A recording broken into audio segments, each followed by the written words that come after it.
बैरून मुल्क जाकर पाकिस्तानियों के भीख मांगने के संगीन नताइज सामने आने लगे। खलीजी ममालिक में पाकिस्तानियों के लिए रोजगार के दरवाजे बंद। मुत्तहिदा अरब अमारात ने गैर हुनरमंद पाकिस्तानियों को वीजे देने से इनकार कर दिया। बरतानिया ने पाकिस्तान को 21 हाई रिस्क ममालिक की फहरिस्त में शामिल कर लिया। मनी लॉन्ड्रिंग और दहशतगर्दी की मावनत जैसे मसाइल से 2-4 ममालिक को इस फहरिस्त में शामिल किया जाता है। हाई रिस्क ममालिक की फहरिस्त में पाकिस्तान का नंबर 15। लंदन से भी खबर आ गई है, वहां पर भी सऊदिया में तो चलो हमने सुना था कि भिखारी पकड़े गए, अब लंदन में भी हमारे काफी ज्यादा हजारों की तादाद में भिखारी पकड़े गए हैं। लंदन की हुकूमत ने अपनी पॉलिसीज चेंज की हैं और बोला है कि कोई पाकिस्तानी हमें लंदन में नजर ना आए। चीमा साहब, हकीकत कौमियत के बगैर नहीं चल सकती। You are losing the title of being called a nation soon. मेरा मकसद है, उसकी वजह यह है कि आप हर चीज के ऊपर ग्रिप लूज करते जा रहे हैं जो एक फेडरेशन के लिए बहुत जरूरी होती है, बहुत जरूरी होती है। उस पर आप आहिस्ता आहिस्ता Pakistan is slipping out of hand, जिस तरह रेत हाथ से ਜਦੋਂ हुकूमत च आना है तो बल्ले बल्ले नारे मारने ने, ओए इंडिया इंज कर देंगे, ओए फलाने इंज कर देंगे। And when they are in opposition तो चुप करके मुंह बंद करके बैठे रहोगे, सानू की लोड़ है फौज जाने ते बाकी जाने, साड़ा इतना की लेन देन है। तो ये ताड़ साहब, ये वो जो आप कहते हैं नेशनलिज्म का मसला है, तो ये फिर सियासतदान भी जो है वो हमें हमारे साथ खेलते ही हैं।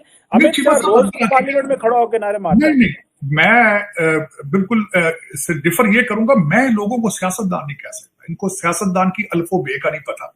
उसकी वजह है इनका लफ्ज मैंने इनका रख दिया परमानेंट। एयरपोर्ट्स पे जाते हैं, हमारे बैग में कोई चीज नहीं भी पड़ी, लेकिन उन्होंने चेकिंग करनी है क्योंकि उनको हमारे पे पक्का यकीन है कि इनके बैग से कुछ ना कुछ निकलना है। जबकि पाकिस्तान का पासपोर्ट दुनिया का बदतरीन चौथा पासपोर्ट बन चुका है, क्या कहेंगे आप इस पर? इसमें कोई बहुत बड़ी अचीवमेंट है। ये पासपोर्ट रैंकिंग से तो नहीं देखा जा सकता कि कौन सा कंट्री कहाँ पे स्टैंड कर रहा है। अगर हम लंदन की बात की जाए तो इस वक्त जो पाकिस्तानी वीज़ा हैं वो सबसे ज़्यादा डी वैल्यूड है, उनकी कोई वैल्यू नहीं है और इंडियन वीज़ा को काफ़ी प्रेफर किया जाता है। क्या वजूहत है? अपडेट तो होती है, पर उसके अलावा पाकिस्तान जो बाहर जाते हैं उन्हें टेररिस्ट भी बहुत कहा जाता है, इसलिए भी तो वीज़ा नहीं मिलता ना, उन्हें टेररिस्ट बहुत माना जाता है क्योंकि अफगानिस्तान वाले हो गए, ज़्यादातर यही होता है ना कि वो टेररिस्ट में ही कहलाते हैं, इसलिए भी उनको वीज़ा नहीं अप्लाई करते। अगर कोई आना भी चाहे तो उसके पास 25,000 पाउंड होने चाहिए और 25,000 पाउंड ही महीने का कमाता हो, तभी उसको आने दिया जाएगा, वरना no entry of Pakistani in London. तो मेहनत पर हम फोकस नहीं करते हैं, क्यों हम वहाँ जाकर भीख मांगते हैं? एयर कंडीशन निकाला इसलिए जा रहा है कि हमने 75 सालों में कुछ किया ही नहीं, सिवाय चोरी फ्रॉड और कुछ भी नहीं किया हमारे हुक्मरानों ने। तो हम खुद क्या कर रहे हैं? हर चीज़ हुक्मरानों पे ना फेंके। अभी जब हम बाहर जाके खुद कांड करते हैं ना, उनको भी देखें। कहाँ बाहर जाके कांड हम इसलिए जो बाहर जाते हैं वो यहाँ से तंग आके बाहर जाएगा ना। आपको हर फैसिलिटीज़ अगर इस मुल्क में मिले, हर चीज़ मिले, कानून की आयन की बालादस्ती इस मुल्क में हो, तो कोई बंदा बाहर जाने का नाम भी ना ले। वर्क वीज़े पे जाते हैं, टूरिज्म वीज़े पे जाते हैं, तो वहाँ पर पकड़ते तो हमारे भिखारी हैं। ये क्या हरकत करते हैं? हम वर्क वीज़ा लेते हैं, टूरिज्म वीज़ा लेते हैं, वहाँ जाके हम दरी बिछाते हैं तो पैर के मांगने लग जाते हैं। हम ऐसा क्यों करते हैं? जाते तो मेहनत करने के लिए, वहाँ जाके हमारे आओ भाव ही बदल जाते हैं।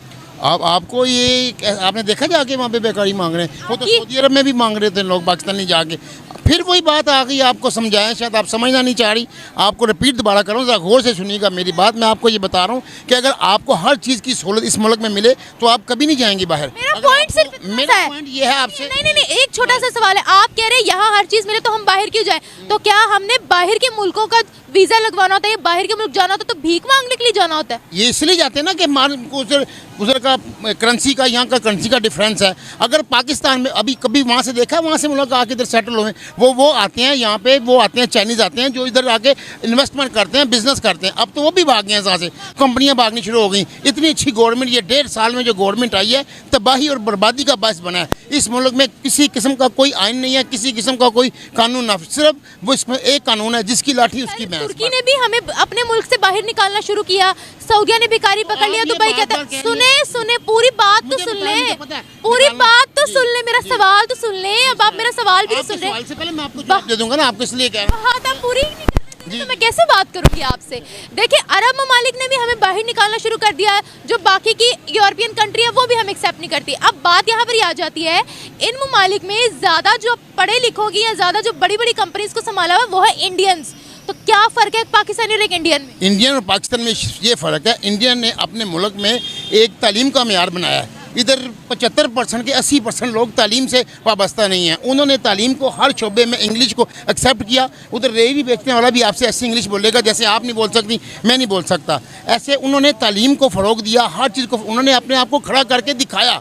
इन्होंने खड़ा करके दिखाया बेईमानी में, पैसे में, हेरा फेरी करने में, कमीशनें लेने में, और कुछ नहीं किया इन्होंने। तो जो यहाँ पर इंसान मिलता है वो क्या? यही वहाँ पे जानवर नहीं बसते। इंडिया में इससे बुरे हालात हैं, इससे बुरी कौम बसती है, लेकिन उन्होंने अपने आप को खड़ा करके दिखाया। आप कहते हैं ना, आप इल्ज़ाम हुक्मरान पर डालें, अगर आप इधर तो वो हिसाब है, अगर आपको 4 बंदों को किसी को उसके ऊपर मत लगा दिया जाए ना अफसर, वो पता क्या यार खुद भी करी जा तो मैंने भी दे जा। इधर ये हालात हैं और ये कौम यही चाहती है ये हालात रहें कि हम भी जी। और किसी को बात करेंगे ना, और नवाज शरीफ अच्छा था जी, खांदा सी ना तिलांदा भी सी। ये कौम के अंदर एक करप्शन का इंजेक्शन बढ़ चुका है, तालीम की कमी है। कोई 5 रुपये पे बिक रहा है, कोई 5,000 रुपये बिक रहा है, कोई 50,000 रुपये बिक रहा है, कोई 50 अरब पे बिक रहा है। हर बंदा बिकाऊ माल इधर बना हुआ है। उसको ऐसा बना दिया सिस्टम, ऐसा कि मजबूर कर दिया। मैंने अब एक मामूली एक बंदा जाके अपना मीटर लगवाना चाहता है, वो 6 महीने चक्कर लगाता है तो उसको मीटर नहीं लगता। वो जब उसको रिश्वत देता है, ऐसा मजबूर होता है, फिर उसको मीटर लग जाता है। ऐसा कानून को, ऐसी चीज़ों को ऐसा कर दिया गया कि बंदे को, इंसान को मजबूर कर दिया गया। वो क्या करे?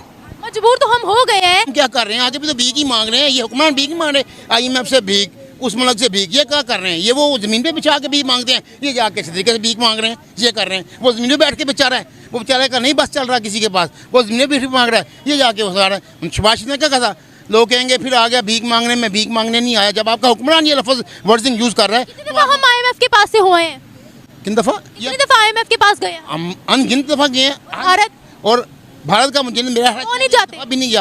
वो 1990s में गए। रिपीट कर ली कि उन्होंने अपने आप को इस काबिल किया है कि उनको, अब देखिए भारत और कनाडा का जब हुआ तो भारत ने अपने फॉरेन कैंडिडेट उसको निकाल दिया, कैंडिडेट को उसने निकाला। को निकाला किसने निकाला? कि उसके पास इतनी पावर एबिलिटी थी कि वो जवाब दे सकता था। इनके पास क्या? इनका कुछ भी नहीं। इनको IMF कहेगी ये करेंगे तो ये करेंगे। जब मैं आपको पैसे दूंगा तो अपनी शर्तें भी बनाऊंगा। जब आपको पैसे दूंगा, आपको कहूँगा जी मैं लोन दे रहा हूँ, किस ब्याज पे दे रहा हूँ? आपको मेरे पास नहीं, को मेरे पास ये रखा हो भाई, मैं अपना पैसे को सिक्योर कैसे करूँगा?